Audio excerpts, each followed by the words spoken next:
Notre 5e jour commence. Et pour vous situer, nous avons bivouaqué à côté d'un petit village du nom de Baguergue, à 20 km à vol d'oiseau du mont Aneto. Nous sommes donc presque à mi-chemin entre la Méditerranée et l'Atlantique.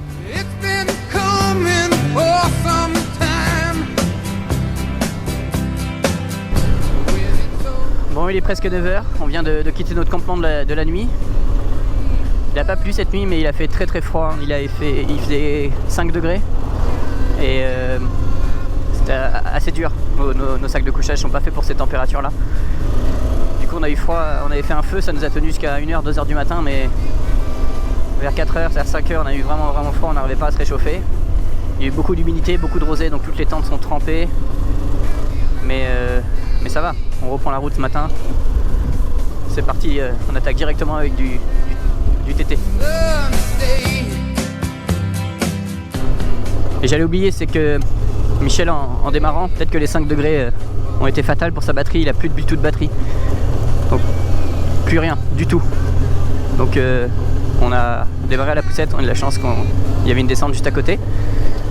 Alors on espère que température plus chaude et plus le fait de rouler, ça va la recharger, ça ira mieux dans la journée.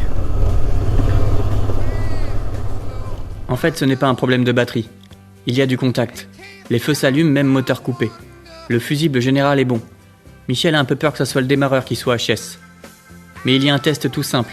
Il suffit de chanter le démarreur avec un tournevis par exemple. Et dans son cas, le démarreur tourne. C'est donc le relais de démarreur qui est mort. Ça coûte dans les 50 €, on s'occupera de ça une fois à la maison. Il est en train de me dire à l'intercom que comme on est dans les Pyrénées, qu'il y a des dénivelés et des descentes partout, on pourra toujours redémarrer. Michel dit qu'il y aura toujours de la pente pour démarrer la moto. Ouais, je le connais. Il dit ça car c'est pas lui qui va devoir pousser la moto quand on sera sur le plat.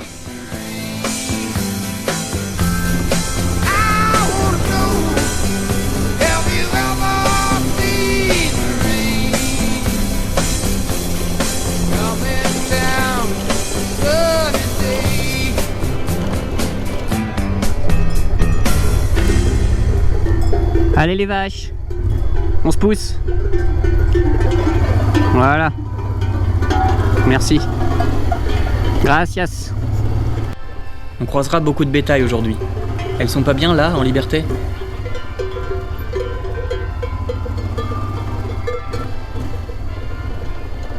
On passe toujours doucement à côté des troupeaux. Sinon... Caramba.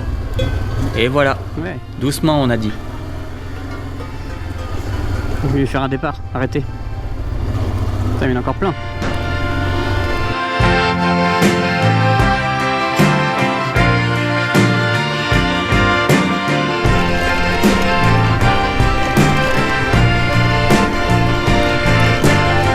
My cargoes, Chicago's, every weekend I pick up some cargo.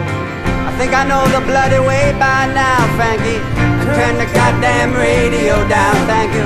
Pull over, count the money, but don't count the 30 in the glove box, buddy. On va encore se répéter, pardon. Mais on trouve que les pistes sont splendides. On connaissait assez mal les Pyrénées finalement. C'est une très belle chaîne de montagnes. Moins impressionnante que les Alpes, très certainement, mais ça a tellement plu à Michel que la semaine après notre voyage à moto, il y est retourné pour plusieurs jours de randonnée à pied, afin de prendre encore plus de temps pour profiter de la nature et des paysages.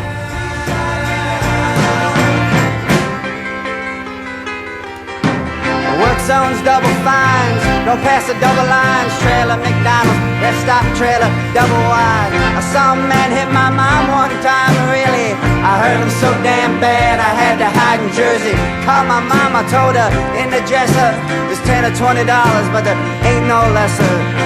As far to take my sister to the picture show. Quand on est sur la route, on s'amuse aussi, avec modération bien entendu. Par exemple, on fait des courses de descente moteur coupé. Ou encore, Michel aime descendre debout sur les cale-pieds. Tu vas faire ça sur la Goldwing? Les cale-pieds doivent être trop devant, je pense. Les marchepieds. Pourquoi on parle de Goldwing? Parce qu'on aimerait vraiment en essayer une. Étrange pour des enduristes, mais on la trouve vraiment chouette cette moto pour les longs voyages. Alors pourquoi pas sur cette chaîne, un voyage au bout du monde avec une Goldwing? Ça en jetterait quand même. Bang, bang, when Frankie's gone, he's Nous survolons le barrage de la rivière Noguera-Ribagorzana, à la frontière entre la Catalogne et Aragon.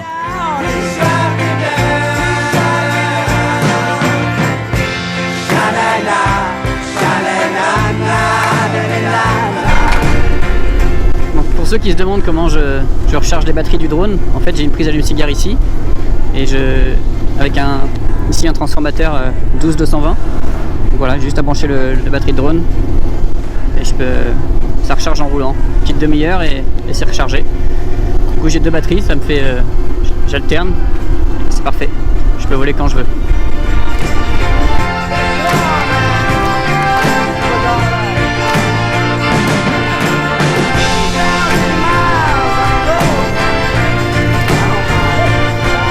On se rapproche de l'heure du déjeuner.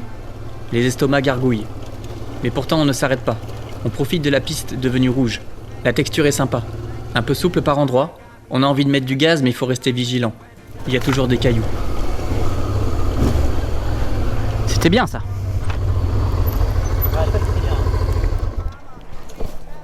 On prépare un petit sandwich saumon, avocat, fromage, huile d'olive, citron. Et on rajoute des petites graines de noix, noisettes, de cajou, graines de courge.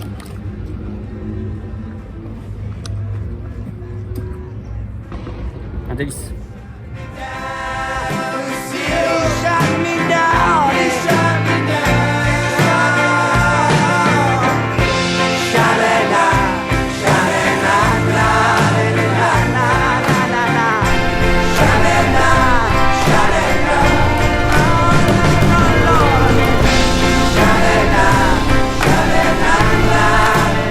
Après ce bon repas, on reprend la piste.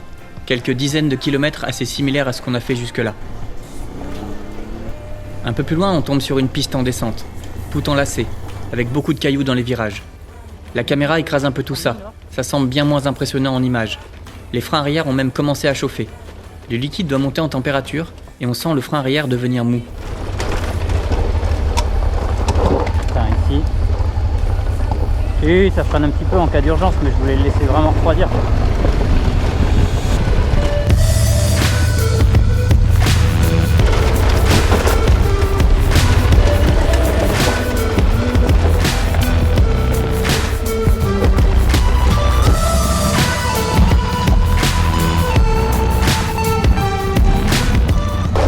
Gros caillou là, je vais me casser la gueule. Cette descente nous semble interminable, et pour cause, elle a duré 10 minutes. On ne s'est même pas arrêté pour faire des plans à la caméra. Je ne sais pas, on était sûrement trop concentrés sur la piste, peut-être. La taille des cailloux.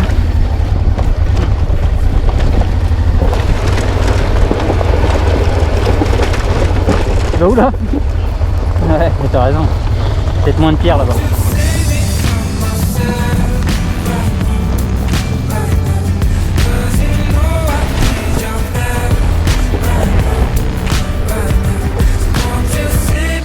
Arrivé en bas de la descente, nous avons une liaison de route. Ces passages sur la route, c'est le moment de souffler un peu, de se reposer entre 2 pistes. Michel, qui roule tout le temps debout dans les chemins, en profite pour relaxer son dos.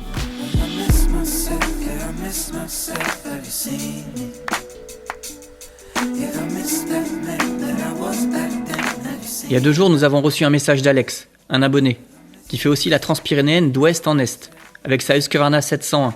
Aujourd'hui, on le croise sans même s'être donné rendez-vous, complètement par hasard.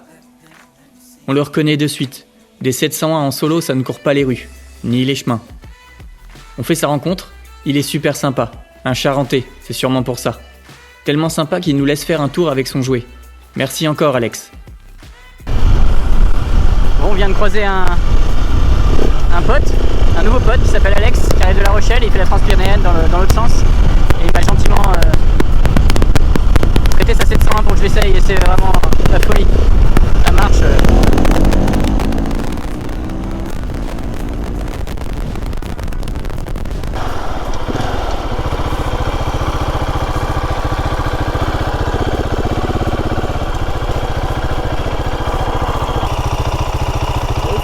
C'est de la folie. Si tu veux en essayer une, c'est celle-là, par contre, il faut la pousser pour démarrer. Il n'y a plus de batterie.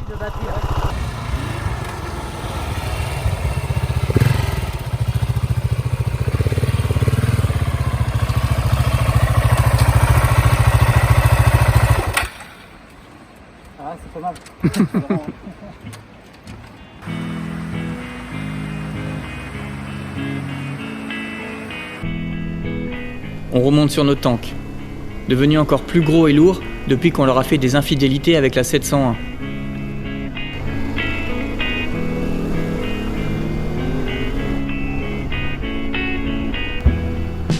On a ensuite longé le Rio Belos, à l'intérieur du canyon de Niscle.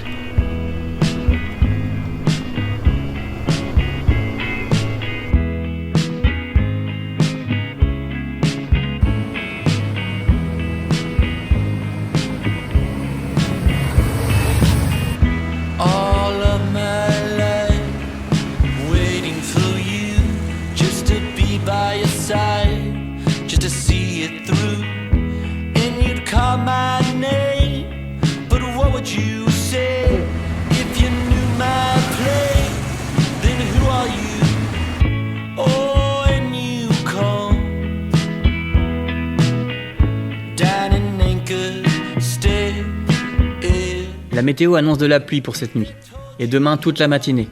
On hésite à dormir dans les tentes. Et vous allez dire qu'on est petits bras, mais on va chercher un hôtel.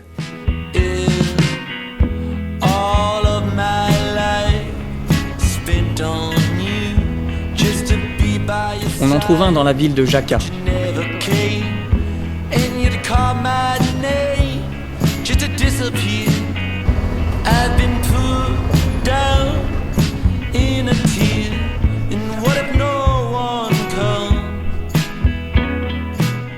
Twin bed? Si? Et comme on risque de rester ici jusqu'à midi, c'est-à-dire la fin de la pluie, on a fait un bar à tapas, avec du vin et de la bière aussi. On va bien dormir, je pense.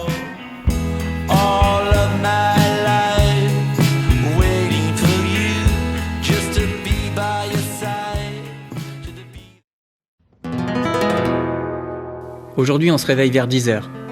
On tire les rideaux et on voit que la pluie annoncée n'est pas là. On avait prévu une matinée tranquille, alors on parcourt la ville, qu'on trouve plutôt sympa d'ailleurs. On cherche un endroit pour prendre un petit déjeuner, et on remarque que tout le monde ici mange des churros avec un café ou un chocolat. Alors nous, à Rome, on fait comme les Romains.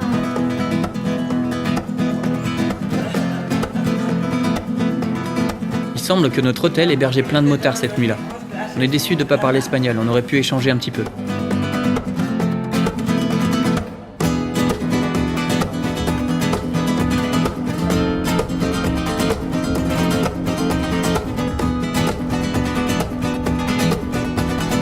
On reprend la route vers midi, cap sud-sud-ouest, en direction du désert des Bardenas.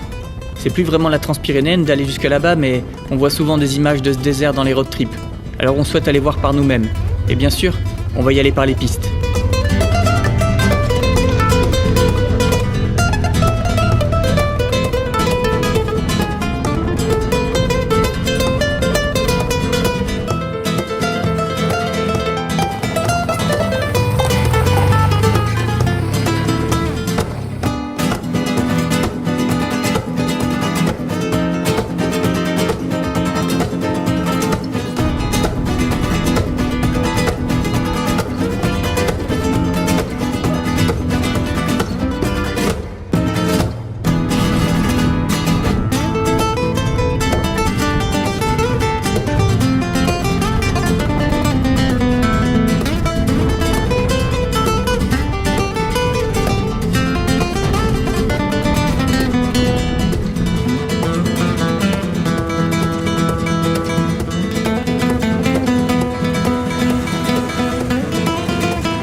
Ce château se nomme Castillo de Marzuelo.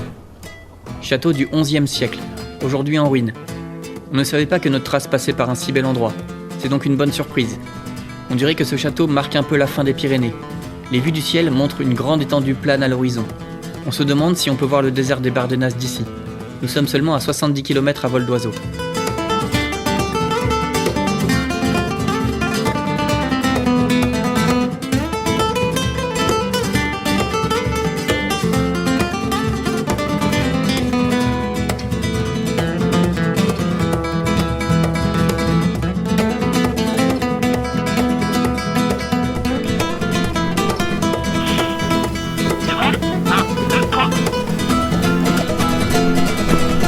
Vas-y.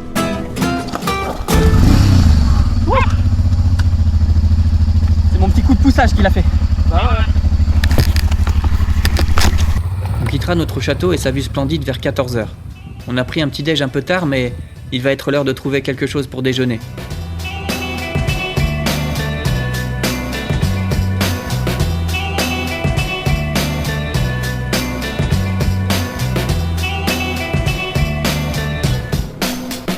On arrive dans une région assez rurale. On le ressent dans les villages qu'on traverse. Ça fait un peu désert pendant l'heure de la sieste. On dirait littéralement des villages abandonnés. Tous les rideaux sont fermés. On est dans le petit village de Loar. On cherche un petit supermarché pour manger. Mais il n'y a rien du tout, c'est tout petit. Par contre c'est joli, ouais.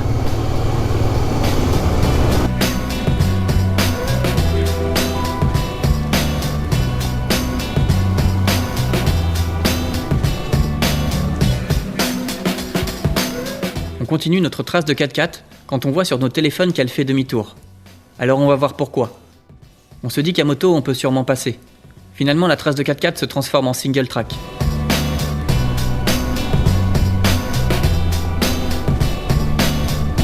On fait demi-tour là. Ouais, effectivement. Je pense que ça va être chaud parce que la route elle est en bas là. Ben je sais pas, faudrait y aller à pied. Mais en fait là pour l'instant ça va, c'est au bout que je sais pas.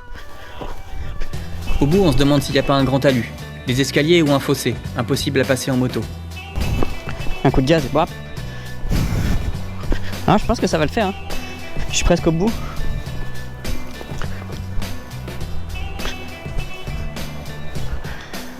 Ouais, c'est bon. J'y vais, je suis en train de faire demi-tour.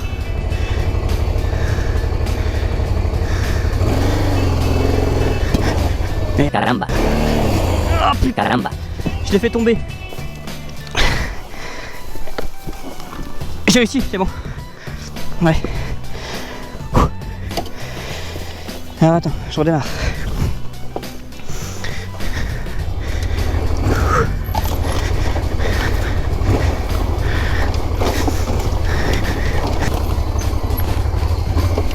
Caramba.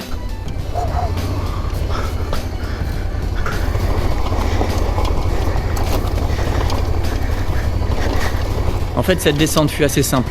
J'ai juste eu peur que ma valise touche le gros rocher et m'envoie dans le décor.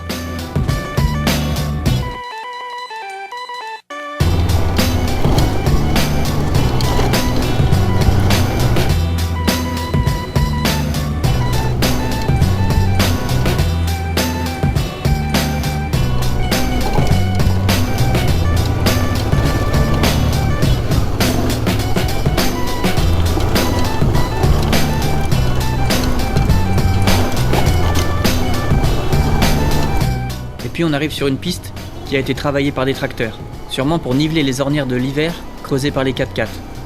Alors la piste devient meuble. On n'a plus l'habitude avec toutes ces pierres.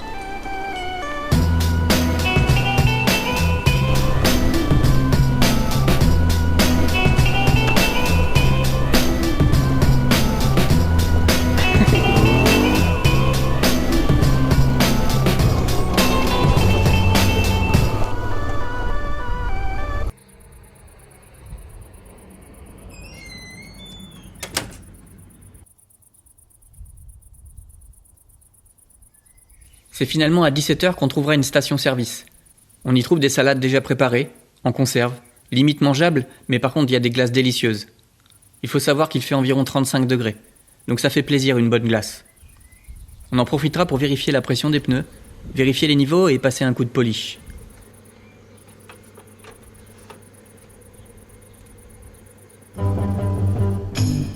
Sur les pistes, on rencontre un groupe de Français en Toyota Land Cruiser, arrêtés au milieu du chemin dû à une crevaison. On discute 5 minutes avant de repartir. Quelques kilomètres plus tard, on aperçoit dans nos rétroviseurs des phares de voiture. Piqué au vif, on passe la 2 pour les semer, mais rien n'y fait. Les bougres s'accrochent. S'ensuit une course-poursuite de 45 minutes, digne des plus grands films hollywoodiens.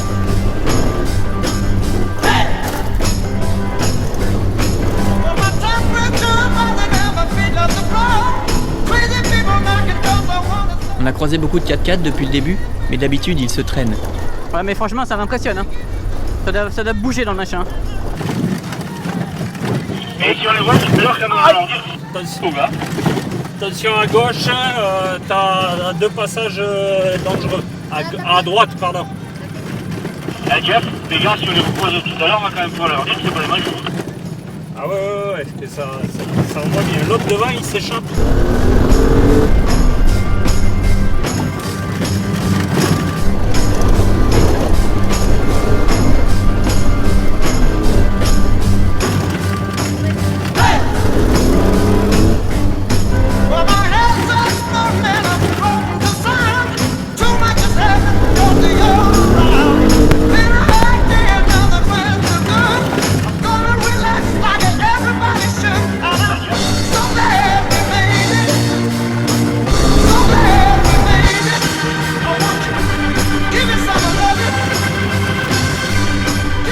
On est impressionné de les voir nous suivre, car on a un rythme pas trop mal. On s'arrête de nouveau et on leur propose de les suivre jusqu'à Bardenas, pour bivouaquer ensemble ce soir, et ainsi profiter des bières fraîches et de leur plancha. On plaisante bien sûr. Vous parlez avec les CB? Nous aussi, on est reliés en permanence là. Ouais. On a 185 aujourd'hui, kilomètres, depuis ce matin, ouais. Voilà, les 15 bornes de piste. Depuis midi, oui, on est décollé tard. Ouais.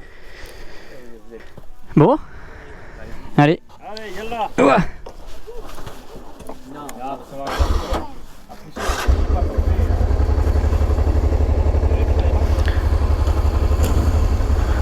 Parfait. À plus tard. Ciao.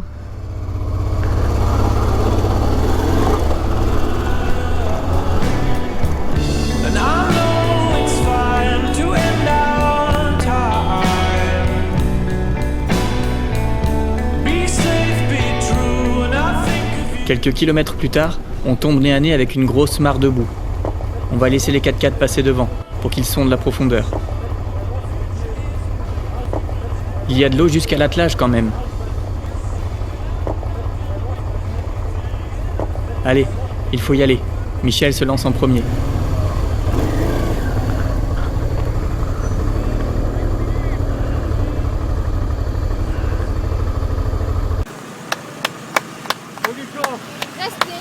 Et respire.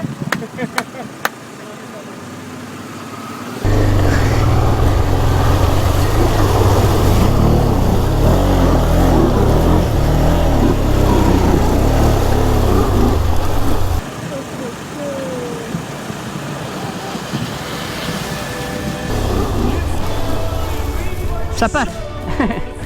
Merci. Ah, c'était bien mou, mais ça va.